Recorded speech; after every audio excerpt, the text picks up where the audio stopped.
এটা কি বলো তো? এটা হচ্ছে গরুর মাংস। আর এটা দিয়ে আজকে আমি কাবাব বানাবো। তো হ্যালো এভরিওয়ান, সবাইকে ঈদ মোবারক। আজকে কুরবানি ঈদ, আর কুরবানি ঈদ উপলক্ষে ভাবলাম কিছু একটা বানানো যাক, কিন্তু গরুর মাংস না। প্রত্যেকবার তো গরুর মাংস এমনি রান্না করা হয় সাদা ভাতের সাথে, তাই ভাবলাম আজকে গরুর মাংস দিয়ে কাবাব বানাই, আর তার সাথে থাকবে লুচি। ফুলকো ফুলকো লুচি দিয়ে কাবাব খেতে অনেক ভালো লাগবে। তো আমি আমার গরু মাংসতে কিন্তু সব মশলা দিয়ে সব কিছু দিয়ে ভালোভাবে ম্যারিনেট করে রেখে দিয়েছি। তো যতক্ষণ ওটা ম্যারিনেট হচ্ছে ততক্ষণে আমি লুচিগুলো বানিয়ে নিই। লুচিগুলো আজকে আমি লাভ শেপের বানাবো, আর হচ্ছে গোল গোল শেপের বানাবো। গোল শেপটা তো মেন শেপ, তার সাথে একটু লাভ শেপও রেখেছি। তো এই দুই শেপের আমি রুটি বানিয়ে নেব। তো আমি কিন্তু অনেকগুলো বানিয়েছি। সবগুলো লুচি এখন আমি ভেজে নেব।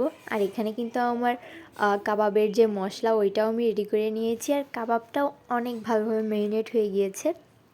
তো এখন আমি কড়াইতে তেল দিয়েই ফুলকো ফুলকো লুচিগুলো ভেজে নিব। তো প্রথম দিকে যে কড়াইটা দিয়েছি 2-3টা অতটা ভালো করে ফুলেনি, কিন্তু পরেরগুলো এত ভালোভাবে ফুলেছে। তোমরা যদি একটু ভালোভাবে দেখো তাহলে বুঝতে পারবে এগুলো গোল গোল ফুলে ফুলে উঠেছে।